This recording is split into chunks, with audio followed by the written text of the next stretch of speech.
며칠 전인 5월 31일 북한이 우주 발사체라고 주장하는 물체를 남쪽을 향해 쏘아 올리며 한국이 발칵 뒤집히는 사건이 있었습니다.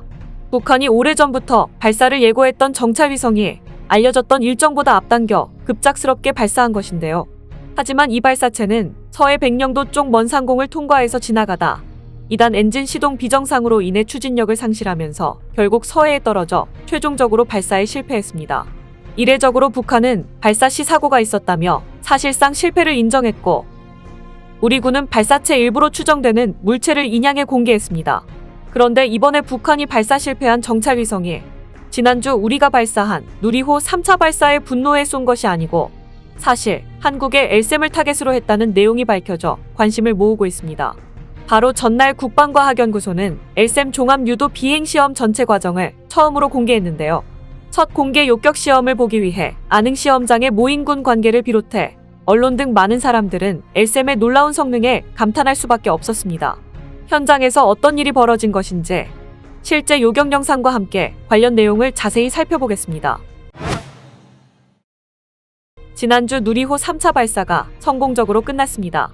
고흥반도 상공에 멋들어지게 휘날리는 용꼬리 화염을 토해내며 하늘로 사라져 우주로 올라갔습니다. 예정된 비행을 무사히 마치고 차세 대소형 위성과 소형 위성들을 550km 태양동기 궤도에 투입해 발사체로서 첫 실제 임무를 성공했습니다. 다만 소형 위성인 도요셋 위성 3호는 결국 사출되지 않은 것으로 중간 분석 결과가 나왔지만 사실상 궤도에 위성들을 투입하는 발사체의 임무는 성공했다는 외신들의 평가가 나오고 있습니다. 지난해 2차 발사가 개발한 우주 발사체의 기술과 성능을 검증하기 위한 발사였다면 이번 3차 발사는 민간업체가 참여해 발사 운영의 노하우에 대한 기술 이전과 누리호라는 발사체의 품질 보증을 확보하기 위한 실용화 목표를 달성했다고 볼 수 있습니다. 이번 발사를 통해 누리호의 기술적 우수성과 품질의 완전함을 어느 정도 입증했기 때문에 남은 3번의 발사가 모두 성공한다면 우리나라는 이제 우주 선진국으로 도약할 것이 확실한 상황입니다. 특히 일부 외신들은 군사적인 목적을 더 강조하기도 했는데요. 워싱턴 타임스는 첨단 우주 역량을 갖춘 한국의 위상을 증명하는 훌륭한 업적임을 강조했지만 보다 군사적인 목적과 설명에 치중했습니다. 이번 발사는 한국이 처음으로 상업용 위성을 궤도에 진입시킨 것으로 우주 분야에서 아시아 이웃 국가들을 능가하고 세계 무대에서 7개국과 경쟁하기 위한 한국의 노력의 큰 돌파구가 될 것임을 강조했습니다. 그리고 한국은 미국과 체결한 상호방위 조약이 있지만 자체적으로 보다 넓은 위성의 관찰 능력이 필요하다고 주장했습니다. 또한 한국은 이미 북한을 표적으로 삼을 수 있는 단거리 무기를 보유하고 있기 때문에 누리호와 같은 중거리 탄도 미사일 능력이 필요하지 않을 수 있지만 한국의 전략가들은 한국이 더 먼 미래를 생각하여 자국 미사일 전력의 신중하게 미래를 대비하고 있는 것으로 보인다고 전했습니다. 이렇게 외신들이 누리호 3차 발사 성공을 연일타전하고 있는 와중에 며칠 뒤인 5월 31일 새벽 갑작스럽게 경계경보 문자가 울리면서 많은 서울 시민들을 깨웠습니다. 빠르게 대피할 준비를 하라는 문자였는데요. 이날 아침 서울 시민들은 갑작스러운 대피 문자에 불안감, 황당함 등 여러 감정을 경험했습니다. 문자에는 경보를 발령하는 이유, 어떻게 어디로 대피해야 하는지에 대한 내용이 없었기 때문입니다. 바로 북한이 이날 오전 6시 29분 서해 백령도 방향으로 발사체를 발사해 벌어진 일인데요. 합동참모본부는 이날 오전 6시 29분 북한 평안북도 동창리 일대에서 남쪽 방향으로 발사한 이른바 우주 발사체 한 발이 백령도 서쪽 먼바다 상공을 통과해 어청도 서방 200여 킬로미터 해상에 비정상적으로 낙하했다고 밝혔습니다. 앞서 북한은 6월 중 인공위성을 발사하겠다고 예고한 바 있습니다. 그런데 예정보다 빠르게 발사를 앞당긴 것인데요. 하지만 너무 급히 일정을 바꿔서일까요? 이 발사체는 서해 백령도 쪽 먼 상공을 통과해서 지나가다 2단 엔진 시동 비정상으로 인해 추진력을 상실하면서 결국 서해에 떨어져 최종적으로 발사에 실패했습니다. 이례적으로 북한은 발사 실패 사실을 공식 인정하며 빠른 기간 내에 2차 발사를 단행하겠다고 밝혔습니다. 그런데 이번 발사체가 북한의 주장처럼 군사정찰위성이 아닌 탄도미사일이라는 시각이 지배적입니다. NSC 상임위원들은 이번 발사가 성공 여부와 무관하게 UN 안보리 결의에 대한 중대한 위반이자 한반도와 국제사회의 평화와 안전을 위협하는 심각한 도발이라며 규탄했습니다. 이어 백악관, EU, 나토도 이날 성명을 통해 북한이 탄도미사일 기술을 이용해 발사체를 발사한 것은 UN 안보리 결의를 위반한 행위라며 강력 규탄했습니다. 우리 군은 곧바로 서해 해상에서 발사체의 일부로 추정되는 잔해를 건져 올렸습니다.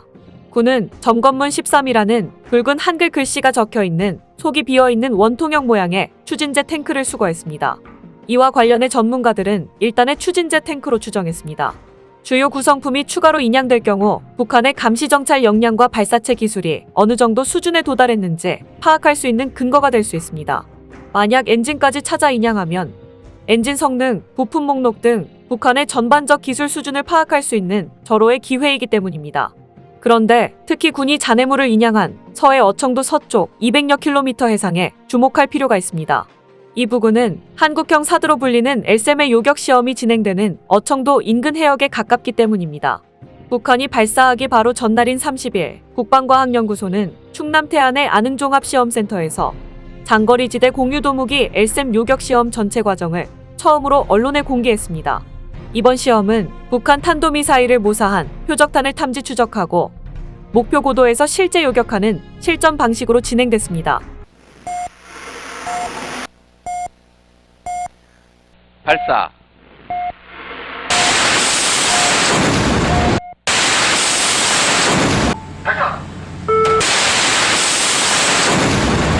서해 중부의 해상 플랫폼에서 유도탄이 불꽃을 뿜으며 아주 빠른 속도로 하늘로 치솟았습니다.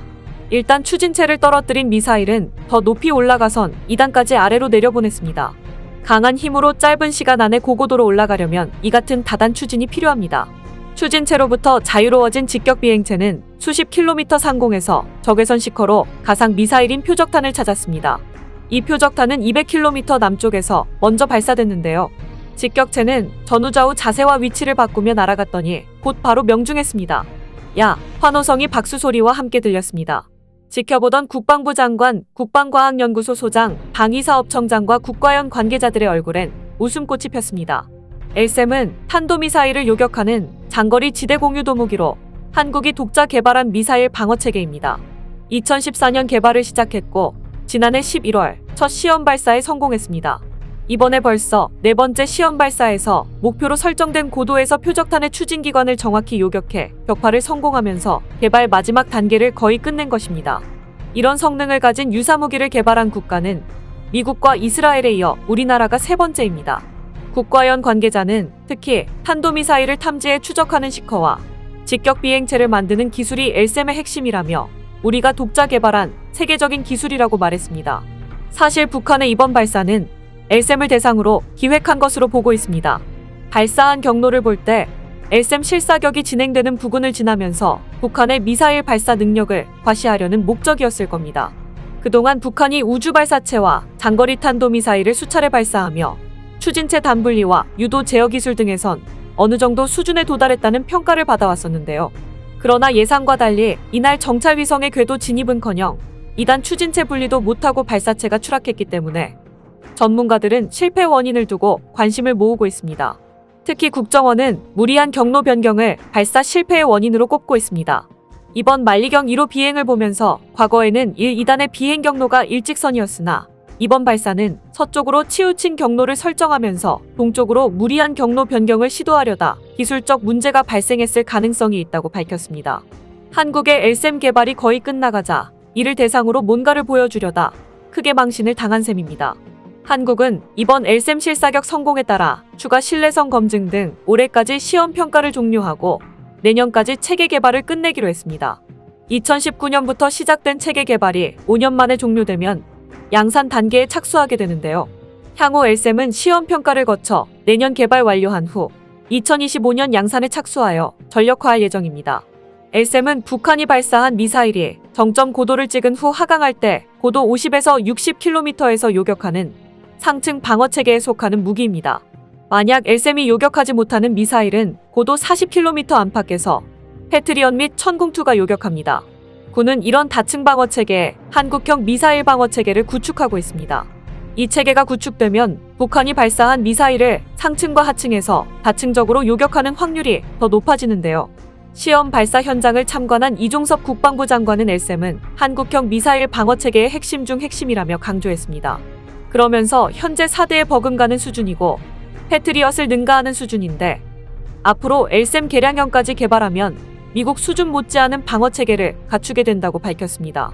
또 LSAM-2, MSAM 블록3 개발도 조기에 착수하여 어떠한 미사일 위협에도 대응할 수 있는 수직, 수평적 다층 미사일 방어 체계를 신속히 구축하겠다고 밝혔습니다.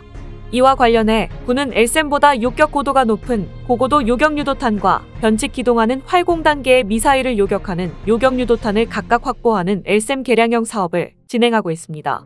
LSAM-2는 6년 후인 2026년에 활공단계 요격유도탄은 2030년 이후에 각각 양산에 착수한다는 계획입니다.